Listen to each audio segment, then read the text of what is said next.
This was supposed to be just another debate, until one brutal response turned it into a viral moment no one saw coming.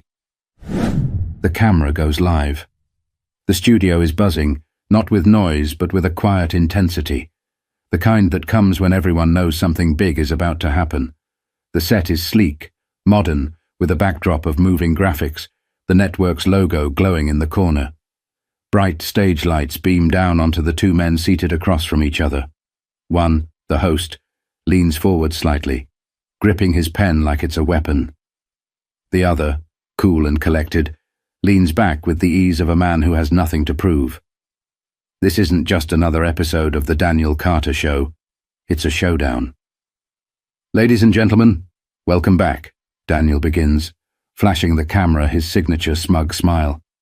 Tonight, we're joined by a man who calls himself a self-made success story.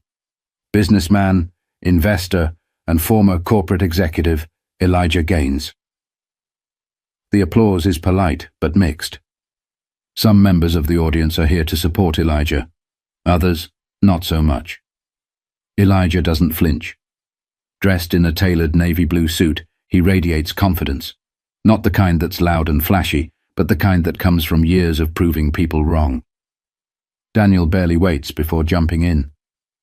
Elijah, your story is, well, let's call it controversial. You built a multi-million-dollar business from the ground up, but many argue that stories like yours are the exception, not the rule. Elijah tilts his head slightly, a half-smile playing at his lips. Interesting. So, success is only valid if it happens to everyone at the same time. A few chuckles ripple through the crowd. Daniel recovers quickly. Not at all. But it would be dishonest to ignore systemic barriers. The economic playing field isn't equal, especially for black entrepreneurs. Some would say that your success doesn't disprove that. It highlights it. Elijah nods slowly, as if considering the point. I agree. There are challenges. But let's be clear. Barriers don't mean impossibilities. I didn't grow up rich. I didn't have connections. What I did have was drive, discipline, and an unwillingness to accept excuses. Daniel shifts in his chair, sensing where this is going. So you're saying anyone who doesn't make it simply didn't try hard enough? Elijah's smile doesn't waver, but there's a sharpness in his eyes now. I'm saying the conversation shouldn't always be about what's holding us back. It should also be about what's within our control. People love to tell you what you can't do. I'd rather focus on what we can. A murmur spreads through the audience. Some nod in agreement, others cross their arms. Daniel leans in, a gleam in his eye. He smells an opportunity. That's easy for you to say. You're one of the lucky ones, a rare case. A token of capitalism, if you will. And just like that, the atmosphere shifts. But Elijah isn't rattled. Not even a little. Elijah lets out a short, quiet chuckle. Not forced. Not nervous. The kind of laugh that comes when someone hears something so ridiculous, it's almost amusing. A token. He raises an eyebrow, his voice smooth but laced with something sharp. I've heard a lot of things in my life, but that's a new one. Daniel, sensing a reaction, presses forward. It's not an attack, Elijah. It's just reality. The system isn't designed for people like you to win. And when someone does make it, they're paraded around as proof that things aren't as bad as they actually are. Elijah nods slowly, considering his words. Then he sits forward, resting his elbows on the table.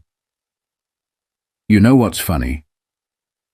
I never hear this argument when it comes to sports or entertainment. Nobody says LeBron James is a token of the NBA. Nobody calls Beyoncé a rare case in music. But when a black man succeeds in business, suddenly it's a fluke. Why is that? Daniel blinks. The audience stirs. A few heads in the crowd nod. That's different, Daniel argues. Basketball and music don't have the same historical barriers as corporate America. Elijah doesn't hesitate. Oh, so now we're picking and choosing where success is allowed to be legitimate? Let me ask you something, Daniel. When was the last time you built a business from nothing? Daniel's mouth opens slightly, but no words come out. He clears his throat. That's not the point. Elijah doesn't let him off the hook. It is the point. You're sitting here telling me that my success doesn't count, that I'm some kind of lottery winner because it doesn't fit the narrative you're selling. But let's be honest. The only thing that makes me a token in your eyes is that I don't play victim. And that bothers you, doesn't it? The room goes still. Someone in the back lets out an audible damn. Daniel forces a smile, but his grip on the pen tightens. He can't afford to lose control of the conversation. I think you're misunderstanding me, Elijah. I'm not discrediting your hard work. I'm saying that your experience isn't the norm. Most black entrepreneurs don't have access to the same opportunities. Exactly, Elijah interrupts. That's why we should be talking about solutions, not excuses. Daniel exhales through his nose. He needs to regain footing fast. But don't you think systemic issues make it harder for certain groups to succeed? Elijah shrugs. Harder? Sure. Impossible? No. And that's the difference between me and a lot of people in these debates. I don't believe in waiting for the world to change before I move forward. More murmurs from the audience. Some agree. Others shift uncomfortably in their seats. Daniel sees his chance. So, you're saying racism isn't a factor?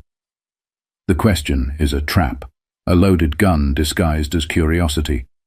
But Elijah doesn't flinch. Did I say that? He counters. Or are you putting words in my mouth? Daniel falters for a fraction of a second, just enough time for Elijah to go in for the kill. You want to talk about racism? Let's talk about it, Elijah continues. Let's talk about the way people like me get dismissed the moment we refuse to fit the struggle narrative. Let's talk about how the media only wants to amplify black voices when they're complaining, not when they're winning. Let's talk about how real gatekeeping doesn't come from the system. It comes from people who want to keep us boxed into a victim mentality. A wave of mixed reactions rolls through the crowd. Some are clapping, others shift in their seats, unsure of how to react. Daniel glances toward the producer off stage, who subtly motions for him to keep going. He swallows and leans forward again. So, in your opinion, people struggling just aren't trying hard enough? Elijah sighs, rubbing his chin like he's deciding whether or not to take the bait. Then, he looks Daniel dead in the eye. Tell me something, Daniel, he says, voice calm but cutting. Do you believe every struggling white person is a victim of the system? Silence. Daniel opens his mouth, then shuts it. His jaw tightens. The energy in the room shifts again. Elijah leans back, folding his arms. You see how that sounds? The audience reacts, a mix of laughter, gasps and murmurs.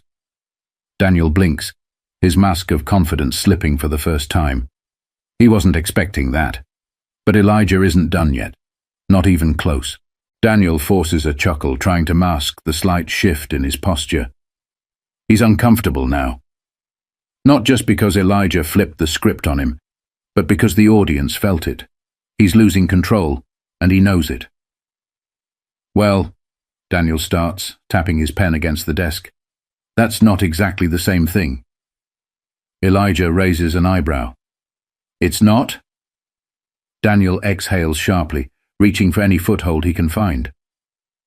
White poverty exists, sure. But historically, Black Americans have faced systemic barriers that white people haven't.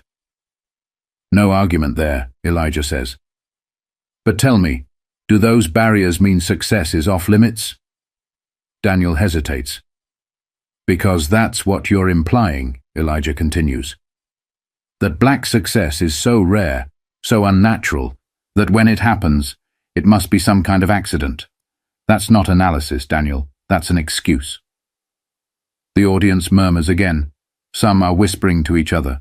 A few clap. Daniel shifts in his seat, his smile a little tighter now.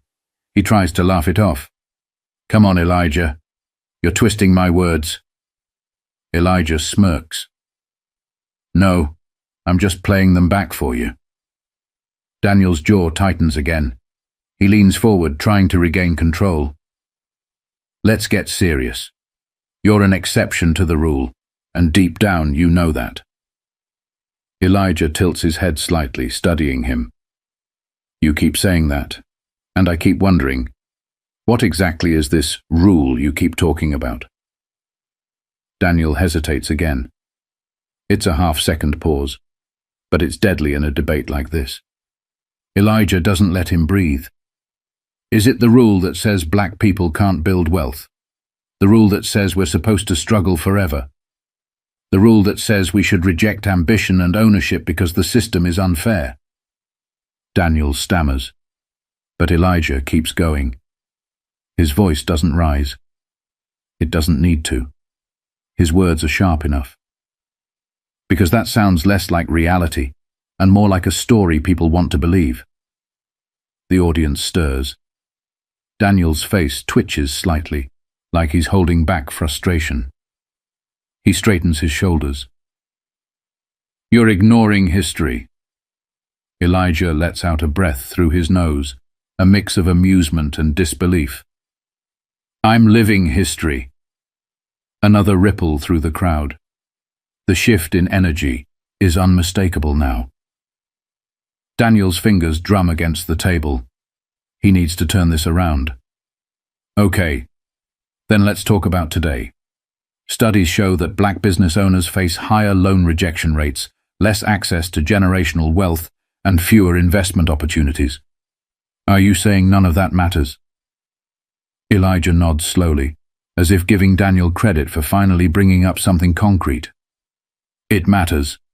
Of course, it matters. But you know what matters more? How we respond to it." Daniel leans in. "And what if some people don't have the resources to respond the way you did?" Elijah doesn't miss a beat. "Then let's teach them how." The audience reacts. A small cheer erupts from one side of the room. Daniel, caught off guard, blinks. He wasn't expecting that answer. He was expecting another debate, another philosophical argument about barriers and disadvantages. Instead, Elijah hit him with solutions. "That's the problem," Elijah continues. "We spend so much time arguing about why things are hard, but almost no time talking about how to win anyway. And I get it. It's easier to blame the system than to change your mindset. But at some point you have to decide. Are you going to fight for your success, or are you going to sit around waiting for permission to succeed?" Daniel opens his mouth, but nothing comes out. The audience murmurs again.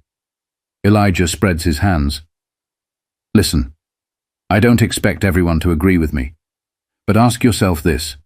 Why is it so controversial for a black man to say, 'We can win'? Why does that bother you so much?" Daniel clenches his jaw. The tension is thick now. But what happens next? No one was ready for it. Daniel is struggling now. The control he thought he had? Gone. The smug confidence? Cracking. He knows it, the audience knows it, and worst of all, Elijah knows it.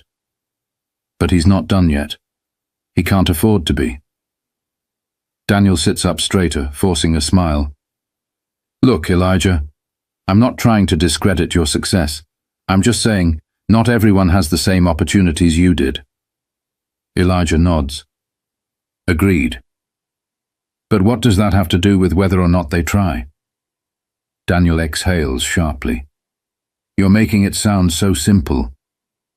Elijah's lips curl into a knowing smirk. "And you're making it sound impossible."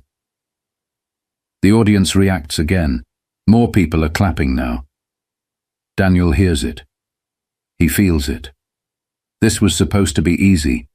He was supposed to expose Elijah as an out-of-touch businessman, a man who benefited from the system while pretending it didn't exist. Instead, he's the one looking out of touch. And Elijah? He's controlling the room. Daniel glances toward the producer off stage. He needs to take back control. That's when he makes the mistake. I just think, Daniel says carefully, choosing his words like a surgeon holding a scalpel, it's dangerous to push this idea that everyone can just pick themselves up and succeed. Some people are stuck in cycles of poverty they can't escape. Elijah leans in, eyes locked on him. And you think I wasn't? Silence. Elijah shakes his head. I wasn't born into money, Daniel. I didn't have family wealth, I didn't have a mentor, and I damn sure didn't have a roadmap. I had bills, debt, and a job that barely covered rent. So when people like you tell me that success is impossible for people like me, all I hear is an excuse. Daniel stiffens. You call me an exception, Elijah continues, voice steady but cutting. But have you ever considered that maybe, just maybe, the only reason more people don't succeed is because they've been told their whole lives that they can't? Daniel opens his mouth. No words come out. Elijah isn't done. See, that's the real issue. It's not just the system, it's the mindset. It's this narrative that's been fed to us that says, if you're black and successful, you must have gotten lucky. That's a lie. And the fact that you're sitting here trying to convince me that I shouldn't exist? He lets out a short, humorless chuckle. That says more about you than it does about me. The audience erupts. Clapping, cheering, even a few standing up. Daniel's face flushes. He shifts in his seat, gripping his pen tighter, trying to force a composed smile. But it's over. And Elijah knows it. He leans back in his chair, completely at ease. I came here expecting a debate, but all I got was another excuse for why people can't. And honestly, Daniel, I'm tired of excuses. The crowd roars again. The energy is electric. Daniel clears his throat, forcing a chuckle, but it's weak. Well, Elijah, you're certainly passionate. Elijah grins. Passionate? No. I'm just tired of the lies. The room is buzzing now. The cameras keep rolling. The producer off stage looks nervous. Daniel tries to recover, but it's too late. The moment has already slipped away, and within hours, the internet would make sure everyone saw it. The moment the cameras cut, the studio is still buzzing. The audience is talking, some excited, some stunned, some shaking their heads like they can't believe what they just witnessed. Even the production crew exchanges glances. They know what just happened. Daniel stands up first, adjusting his suit, trying to save face. Well, that was spirited, he says, forcing a laugh. Elijah simply stands, smooth as ever, buttoning his jacket. Good show, Daniel. His tone is polite, but there's an unmistakable glint in his eye. He knows he won. The second Elijah steps off the stage, his phone starts blowing up. Text messages, missed calls, social media notifications coming in so fast, his screen lags. His assistant, Jordan, rushes over, eyes wide. Elijah, he says, barely able to contain his excitement. You might want to check Twitter. Elijah raises an eyebrow and unlocks his phone. The first thing he sees is a clip, his clip, already circulating with a headline that makes him chuckle. Entrepreneur destroys liberal host in live debate, leaves him speechless. The video has already racked up hundreds of thousands of views in under an hour. Comments are pouring in. This dude just said everything I've been thinking for years. Elijah Gaines just broke the system with facts. My respect for this man is through the roof. The way he stayed cool while Daniel crumbled? Iconic. Somebody check on Daniel. Elijah scrolls. The reactions are all over the place.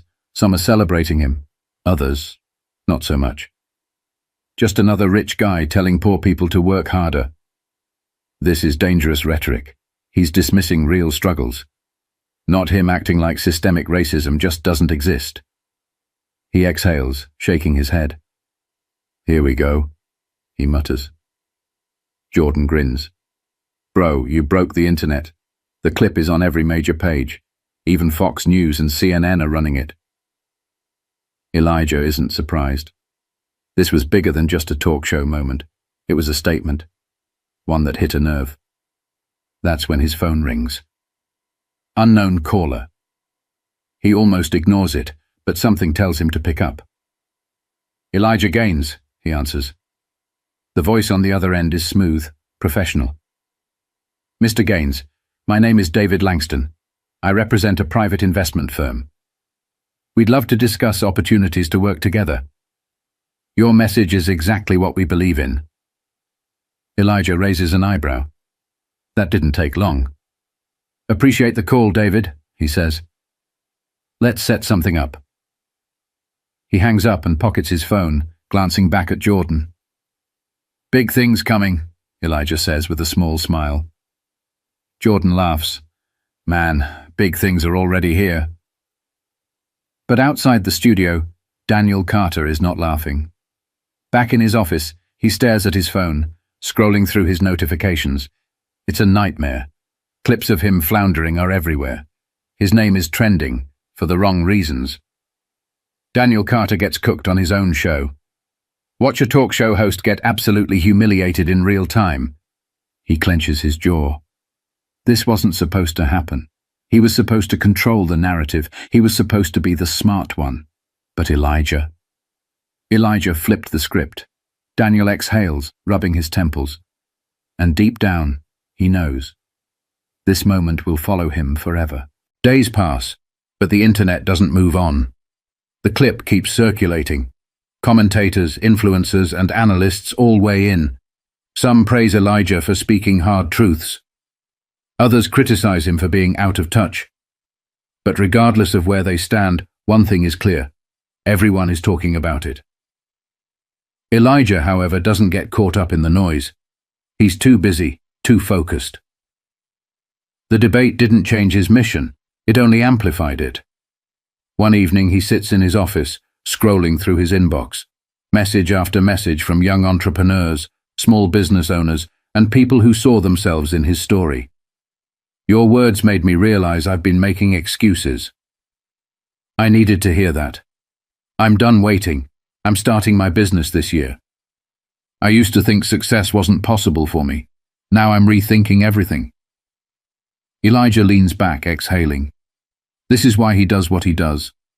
Because at the end of the day, success isn't about proving people wrong. It's about proving yourself right.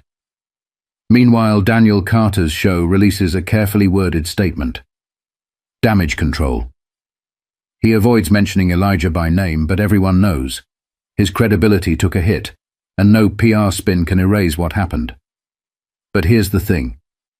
This was never about winning a debate. It was about a simple truth. Mindset matters. Effort matters. And waiting for the world to change won't build the life you want. So, the real question is, what are you waiting for? Because excuses won't get you there. Action will. If this message resonated with you, share it with someone who needs to hear it. And if you're ready to take control of your future, stop waiting, start building. Oh, and one more thing. Don't forget to subscribe.